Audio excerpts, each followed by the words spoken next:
ابھی ہم جاپان کے وہ ایک میوزیم میں کل گئے تو انہوں نے بتایا کہ انسان کی ابتدا کیسے ہوئی. پورا ڈارون کے نا ایک وہ دکھایا ہے کہ سیل تھا, پھر سیل سے ایسے ارتقا ہوا, اس میں ایوالو ہوتے ہوتے ہوتے غفار بھائی, ستار بھائی, وسیم بھائی وجود میں آ گئے.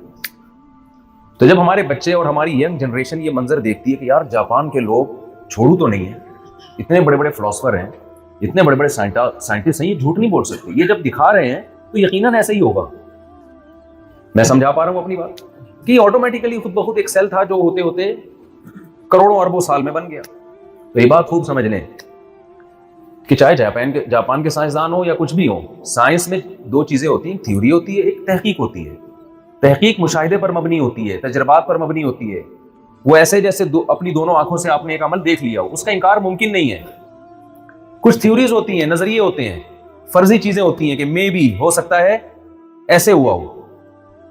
تو یہ جو ارتقاء کا نظریہ پڑھایا جا رہا ہے کہ سب کچھ ایوالو ہو کے بنا ہے, یہ کوئی ثابت شدہ حقیقت نہیں ہے. یہ تو سائنسدان سر پھٹول رہے ہیں کہ یار یہ ہوا کیسے, یہ سب کچھ تو کھوپڑی میں کسی کے نہیں آ رہا. تو انہوں نے کہا مے بی ہو سکتا ہے ایسے ہوا ہو, لیکن اس کی کوئی دلیل نہیں ہے کہ ایسے ہوا ہو, یہ ممکن نہیں ہے ایسے ہونا بھائی.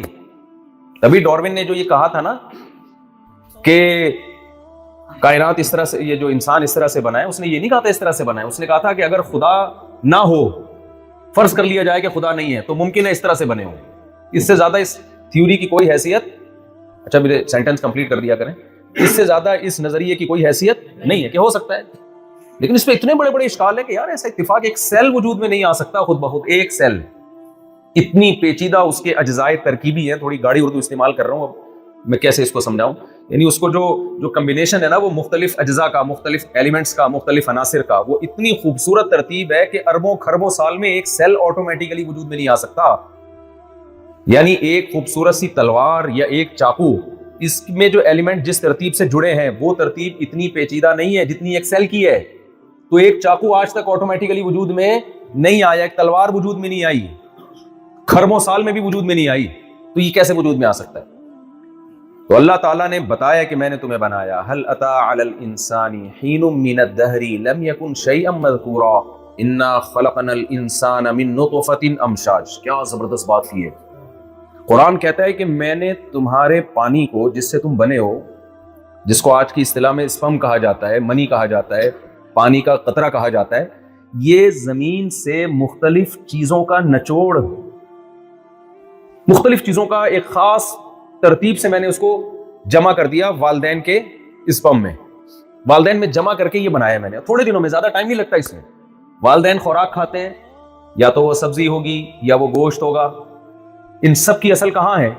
زمین میں, مٹی پانی. مٹی پانی گوبر, اسی سے گھاس اگ رہی ہے, اسی سے خربوزے اگ رہے ہیں, اسی سے تربوز اگ رہا ہے, اسی سے آم اگ رہا ہے, اسی سے وہ جانور وہ گوشت کھا رہے ہیں, اسی سے ان کا دودھ بن رہا ہے, اسی سے ان کا گوشت بن رہا ہے. تھوڑے ہی دنوں میں یہ مٹی ہے جو مختلف پروسیس سے گزر کے اسپم میں تبدیل ہو جاتی ہے. زیادہ ٹائم نہیں لگتا اس پروسیس میں. اور اللہ کہتے ہیں پھر اس اسپم کو من نطفۃ امشاج, ملا ہوا پانی, اس ملے ہوئے پانی کو جب وہ ماں کے رحم میں جاتا ہے تو سورہ حج میں اللہ کہتے ہیں یا ایھا الناس ان کنتم فی ریب من البعث, اے لوگو اگر تمہیں میری باتوں پہ یقین نہیں آتا کہ موت کے بعد کیسے دوبارہ زندگی ہوگی, کیونکہ سائنسدان تو اس بات کو تسلیم نہیں کرتے. وہ تو کہتے ہیں جب کیڑے ہمیں کھا کے ختم کر دیتے ہیں ہم دوبارہ کیسے زندہ ہوں گے. اللہ کہتے ہیں یقین نہیں آتا تو دیکھو ہم نے تمہیں ایک پانی کے قطرے سے بنایا, ثم من نطفہ, پھر اس پانی ہم نے مٹی کو کیا بنایا, من تراب, پہلے مٹی سے, پھر اس مٹی کو ہم نے منی میں چینج کیا, اسپم میں تبدیل کر دیا, ثم من علقہ, پھر وہ جمے ہوئے خون میں تبدیل ہو جاتا ہے, ماں کے رحم میں جاتا ہے, اس میں ایسے سافٹ ویئر انسٹال کر دیے, جیسے ہی ماں کے پیٹ میں جائے گا فوراً تھوڑے دنوں میں کیا ہو جائے گا, بلڈ میں تبدیل ہو جائے گا. ثم من علقہ, پھر وہ بلڈ سے گوشت بننا شروع ہو جاتا ہے. یہ سارے پروسیس عجیب سے عجیب تر ہیں یا نہیں ہے؟ یہ تو دیکھ لیے سائنسدانوں نے, اس لیے بول رہے ہیں ایسے ہوتا ہے. اگر نہ دیکھے ہوتے, خدا کی قسم کوئی سائنسدان یہ تھیوری پیش کرتا نا کہ ایسے ہو سکتا ہے, لوگ کہتے جھوٹ بول رہا ہے, یہ لوگ کہتے جھوٹ بول رہے ہیں. یہ تو اللہ نے دکھا دیا, تم کہہ رہے ہیں بھائی ایسے ہوتا ہے. ثم من علقہ ثم من مضغہ, پھر گوشت میں تبدیل کرتے ہیں, پھر اس میں ہڈیاں پیدا کرتے ہیں. فکسونا العظام اللحم, ہڈیوں پہ گوشت چڑھتا ہے, خوبصورت ڈھانچہ باہر نہیں آ جاتا. کتنا بدصورت ہوتا ہے نا انسان کا ڈھانچہ. تو پھر ثم انشأناہ خلقا آخر, بالکل ماں کے پیٹ میں تیار ہو کے جب دنیا میں آتا ہے ایک الگ تخلیق ہے اس کی, الگ, بالکل الگ پیدا ہوتا ہے وہ خوبصورت بچہ مسکراتا ہوا. اور پھر اللہ تعالیٰ نے جس جو ماں روٹی گوشت اور یہ کھا رہی تھی اس سے بچہ بن رہا تھا، جیسے ہی بچہ باہر آتا ہے، بھائی یہ کیسے آٹومیٹیکلی سافٹ ویئر ماں میں انسٹال ہوئے ہیں کہ بچے کے باہر آتے ہی اب روٹی کھائے گی تو دودھ بننا شروع ہو جائے گا، دودھ دیکھو اور بچے کو دیکھو، کوئی آپس میں میچنگ ہے؟ میرا خیال نہیں آ رہی بھائی سمجھ، جاپان والوں کو سمجھانا بہت مشکل ہے،